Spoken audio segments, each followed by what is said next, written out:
Hey everybody, I'm really sorry about last night. Um, I was not well at all. Apparently, you know how I've been sick in the past when we've eaten takeout from shawarma and pizza and stuff like that. So I made homemade chicken wraps last night, but Howie brought home grocery store peanut butter cookies from the grocery store bakery and some chips, and I overindulged and got really sick. I ate 3 cookies and a bag of chips, and I got half a bag of chips, and I got really sick. So I could not finish last night, and I'm really sorry about that. But we're going to finish today. I'm just going to give this some time and wait for some folks to get in, and I want to apologize. Hey, Barefoot, I want to apologize to everybody for my short leave taking last night because I was not feeling good at all. So I'm going to start where we left off last night.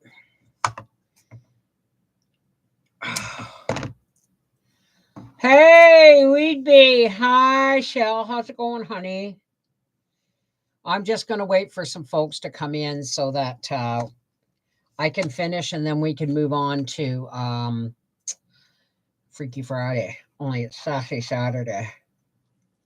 I got one set of apples done in the dehydrator. They should be dry by tomorrow. And then tomorrow I will do more. And when they're drying, I'll start peeling potatoes for canning.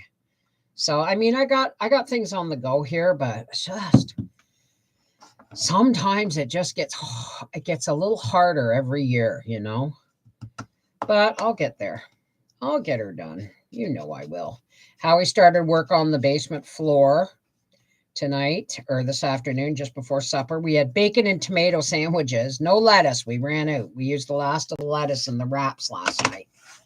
So I will be starting to read right shortly here. Oh my gosh. Let me see. Let me make sure that the Bluetooth on my phone is off. It is off. Okay. All righty. Hey, hey, hey. Oh, we got 8 people in here already. Well, let me just finish what I'm doing, and then we will proceed to finish what we started last night. Howie took Gracie to sleep with him last night to give me a decent night's sleep. But you know what? When I'm not feeling well, I want my doggy. I was on the phone with my cousin for 3 hours. Oh, you know what? I do that all the time. Like, I talked to my son Arthur the other night for like 2.5 hours. Sometimes I phone my sister at night and when I go to bed, and we talk for a couple of hours, you know. So, I mean, these things. All right, that's getting ready for Freaky Friday. Yeah, I'm going to have to empty that. All righty. Hello, hello, hello, everybody. Thank you for coming back, and we're going to do Little Man Chapter 4. I broke this. I kept twisting it, and I eventually broke it, but it still works. Okay.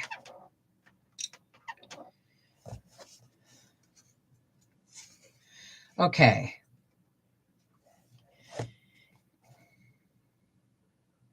This is the crop I like best, Mrs. Bear used to say, as she pinched once thin cheeks, now getting plump and ruddy, or stroked the bent shoulders that were slowly straightening up with the healthful work, good food, and the absence of that heavy burden poverty. Remember, this is the chapter where I believe it's Nat goes out and fiddles for money, but for himself. Demi was his little friend, Tommy his patron, and Daisy the comforter of all his woes.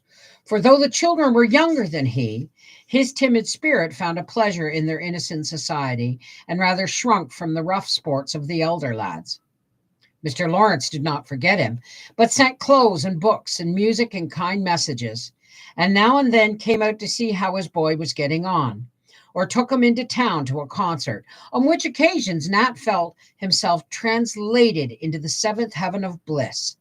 For he went to Mr. Lawrence's great house, saw his pretty wife and little fairy of a daughter, had a good dinner, and was made so comfortable that he talked and dreamed of it for days and nights afterwards. It takes so little to make a child happy that it is a pity in a world so full of sunshine and pleasant things that there should be any wistful faces, empty hands, or lonely little hearts. Feeling this, the bears gathered up all the crumbs they could find to feed their flock of hungry sparrows, for they were not rich except in charity. Many of Joe's friends who had nurseries sent her the toys for which her children soon tired, and in mending these, Nat found an employment that just suited him. He was very neat and skillful with those slender fingers of his, and passed many a rainy afternoon with his gum bottle, paint box, and knife. Excuse me. Repairing furniture, animals, and games, while Daisy was dressmaker to the dilapidated dolls. Does anybody get the feeling that Daisy and Nat will eventually anyway? As fast as the toys were mended, they were put carefully away in a certain drawer, which was to furnish forth a Christmas tree for all the poor children of the neighborhood, that being the way of Plumfield boys, celebrated the birth of him who loved the poor and blessed the little ones. Demi was never tired of reading and explaining his favorite books, and many a pleasant hour did they spend in the old willow reveling over Robinson Crusoe, Arabian Nights, Edgeworth's Tales, and other dear immortal stories that will delight children for centuries to come. This opened a new world to Nat, and his eagerness to see what came next in the story helped him on till he could read as well as anybody, and felt so rich and proud with his new accomplishment that there was danger of his being as much of a bookworm as Demi. Another helpful thing happened in a most unexpected and agreeable manner. Several of the boys were in business. I must have almost started this right back at the beginning. I did. I started it right up on the second page. Another helpful thing happened in a most unexpected and agreeable manner. Several of the boys were in business, as they called it, for most of them were poor, and knowing that they would make their own way by and by, the bears encouraged any efforts at independence. Tommy sold his eggs. Jack speculated in livestock. Franz helped in the teaching and was paid for it. Ned had a taste for carpentry, and a turning lathe was set up for him in which he turned all sorts of useful or pretty things and sold them, while Demi constructed water mills, whirligigs, and unknown machines of an intricate and useless nature, and disposed of them to the boys. Let him be a mechanic if he likes, said Mr. Bear. Give a boy a trade and he's independent. Work is wholesome, and whatever talent these lads possess, be it for poetry or plowing, it shall be cultivated and made useful to them if possible.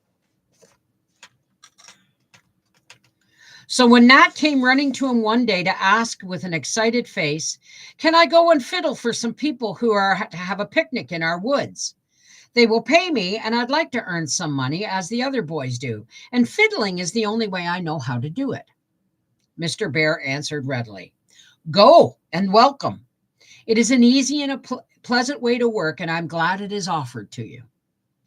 Nat went and did so well that when he came home, he had $2 in his pocket, which he displayed with intense satisfaction as he told how much he had enjoyed the afternoon, how kind the young people were, and how they had praised his dance music and promised to have him again.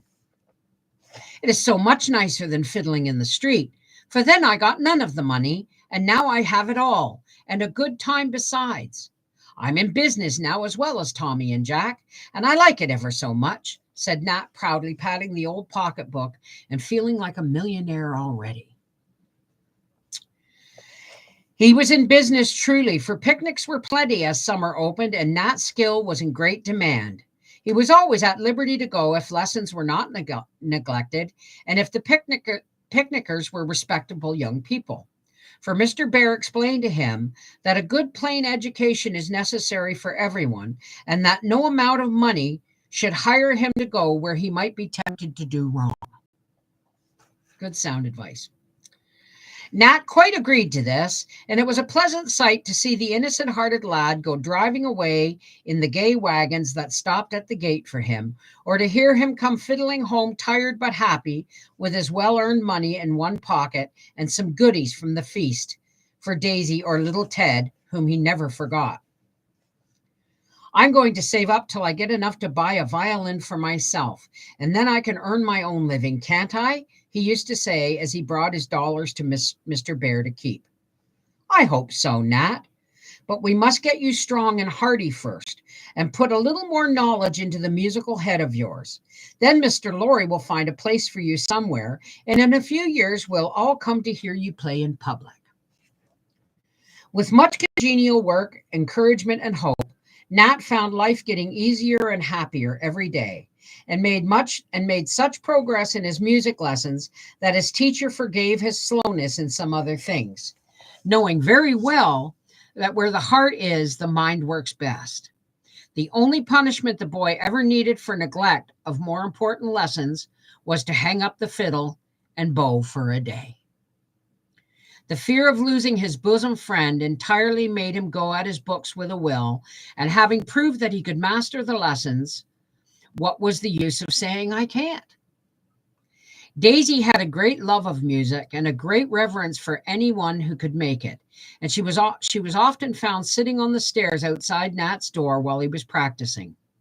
This pleased him very much, and he played his best for that one quiet little listener, for she never would come in, but preferred to sit sewing her gay patchwork or tending one of her many dolls with an expression of dreamy pleasure on her face.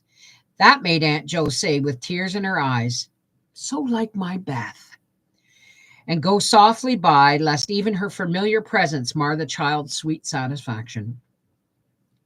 Nat was very fond of Mrs. Bear, but found something even more attractive in the good professor, who took fatherly care of the shy, feeble boy, who had barely escaped with his life from the rough sea on which his little boat had been tossing rudderless for 12 years. Some good angel must have been watching over him, for though his body had suffered, his soul seemed to have taken little harm and came ashore as innocent as a shipwrecked baby. That's my left shoulder. Perhaps his love of music kept it sweet in spite of the discord all around him. Mr. Lorry said so, and he ought to know. However that might be, Father Bear took pleasure in fostering poor Nat's virtues, in curing his faults, finding his new pupil as docile and as affectionate as a girl. He often called Nat his daughter when speaking of him to Mrs. Jo, and she used to laugh at his fancy, for Madam liked many manly boys, and though Nat amiable but weak, though you would never have guessed it, for she petted him as she did Daisy, and he thought of her a very delightful woman. One fault of Nat's gave the Bears much anxiety, although they saw how it had been strengthened by fear and ignorance. I regret to say that Nat sometimes told lies. Not very black ones, seldom getting any deeper than gray, and often the mildest of white fibs. Now listen, there's white, which we know of as light, and there is black, which we know of as the void. Everything in between is just different shades of black. White only has one shade. Okay? So white lies, lies are not a good thing. seldom getting deeper than gray, and often the mildest of white fibs. But that did not matter. A lie is a lie. And though we may all tell many polite untruths in this queer world of ours, it is not right, and everybody knows it. You cannot be too careful. Watch your tongue and eyes and hands, for it is easy to tell and look and act. Okay, for it is easy to tell and look and act untrue, said Mr. Bear in one of the talks he had with Nat about his chief temptation.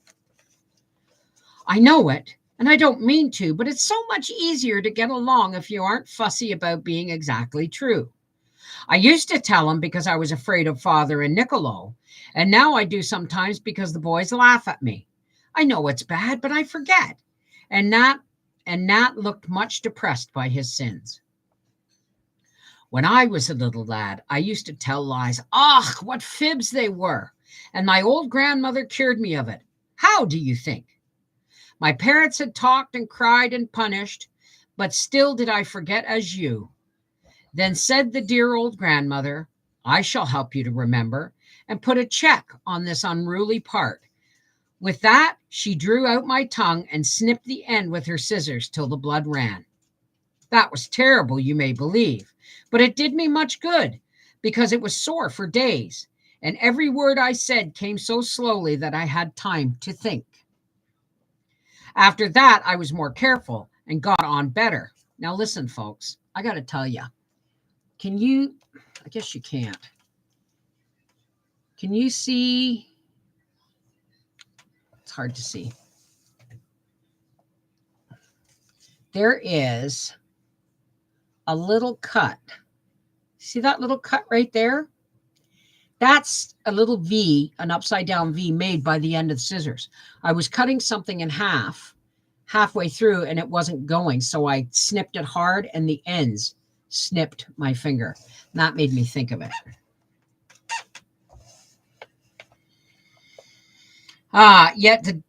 After that, I was more careful.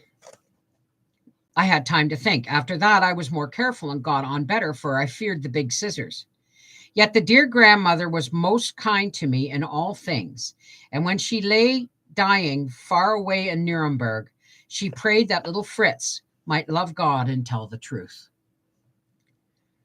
I never had any grandmothers, but if you think it will cure me, I'll let you snip my tongue, said Nat heroically, for he dreaded the pain, yet he did wish to stop fibbing.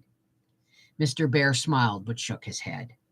I have a better way than that. I tried it once before, and it worked well.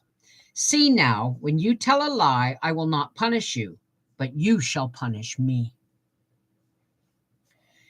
Nowadays, kids would get a great kick out of that. They'd beat the shit out of their parents if they thought they could get away with it. How? You shall ferule me in the good old-fashioned way. I seldom do it myself, but it may make you remember better to give me pain than to feel it yourself. Strike you? Oh, I couldn't, cried Nat. Then mind that tripping tongue of thine.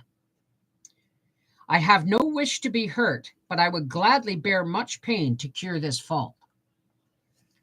The suggestion made such an impression on Nat that for a long time he set a watch upon his lips and was desperately accurate.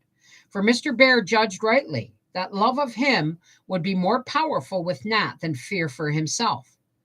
But alas, one sad day, Nat was off his guard when the peppery Emil threatened to thrash him if it was he who had run over his garden and broken down his best hills of corn. Nat declared he didn't, and then was ashamed to own up to that he did do it when Jack was chasing him the night before. He thought no one would find out, but Tommy happened to see him, and Emil spoke of it a day or two later. Tommy gave his evidence, and Mr. Bear heard it. School was over, and they were all standing about in the hall, and Mr. Bear had just sat down on the straw settee to open his frolic with Teddy when he heard Tommy and saw Nat turn scarlet and look at him with a frightened face. He put the little boy down, saying, "Go to thy mother, Buchkin. I will come soon." And taking Nat by the hand, led him into the school and shut the door. The boys looked at one another in silence for a minute. Then Tommy slipped out and, peeping in the half-closed blinds, beheld a sight that quite bewildered him.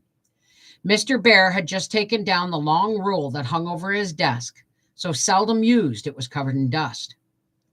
"My eye, he's going to come down heavy on Nat this time. I wish I hadn't told," thought Tommy good-naturedly.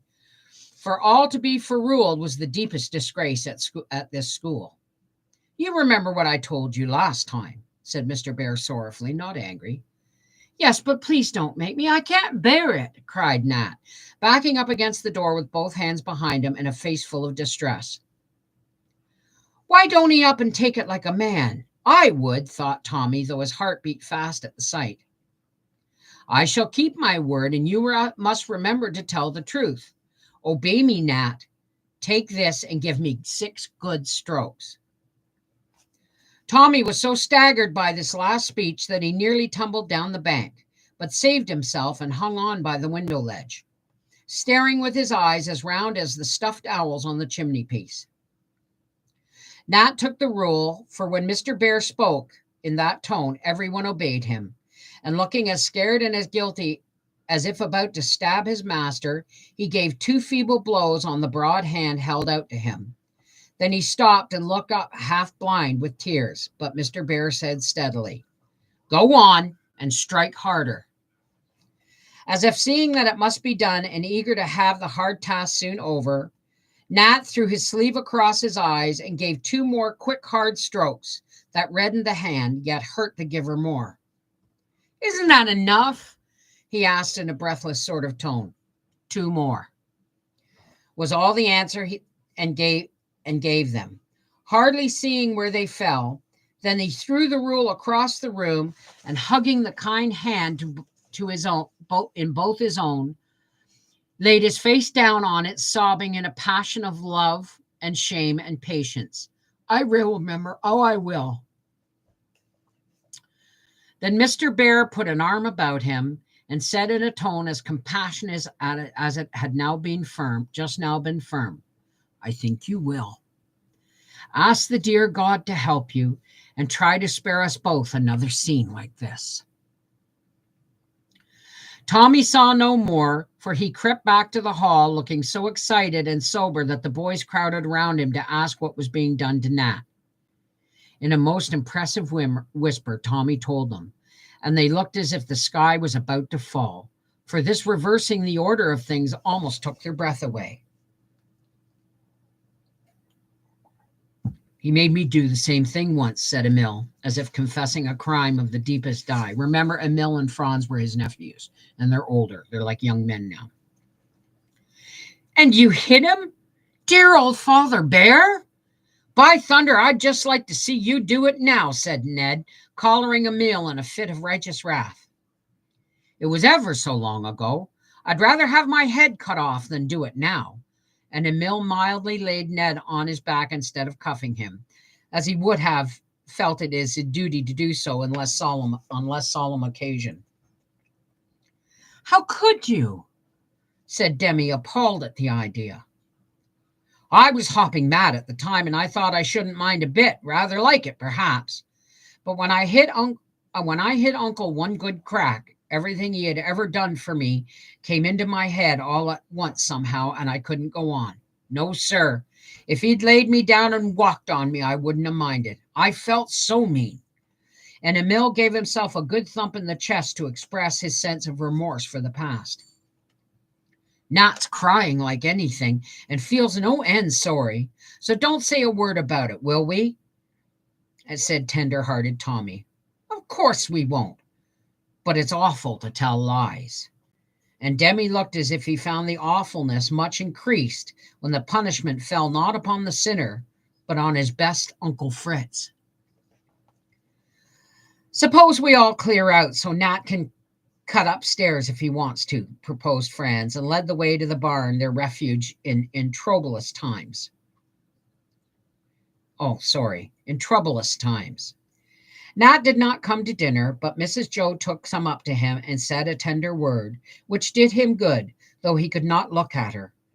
By and by, the lads playing outside heard the violin and said among themselves, He's all right now. He was all right, but felt shy about going down till opening his door to slip away into the woods. He found Daisy sitting on the stairs with neither work nor doll, only her little handkerchief in her hand, as if she had been mourning for her captive friend. I'm going to walk. Want to come? Asked Nat, trying to look as if nothing was the matter, yet feeling grateful for her silent sympathy, because he fancied everyone must look upon him as a wretch. Oh, yes. And Daisy ran for her hat, proud to be chosen as a companion by one of the big boys. See, I can do that with my arm, but I cannot swing my arm back behind my waist, like to the back. The others saw them go, but no one followed, for the boys have a great deal more delicacy than they get credit for, and the lads instinctively felt that when in disgrace, gentle little Daisy was their most congenial friend. The walk did Nat good, and he came home quieter than usual, but looking cheerful again, and hung all over with daisy chains, made by his little playmate, while he lay on the grass and told her stories. No one said a word about the scene of the morning, but its effect was all the more lasting for that reason, perhaps. Nat tried his very best and found much help, not only from the earnest little prayers he prayed to his friend in heaven, but also in the patient care of the earthly friend whose kind hand he had never touched without remembering that it had willingly borne pain for his sake.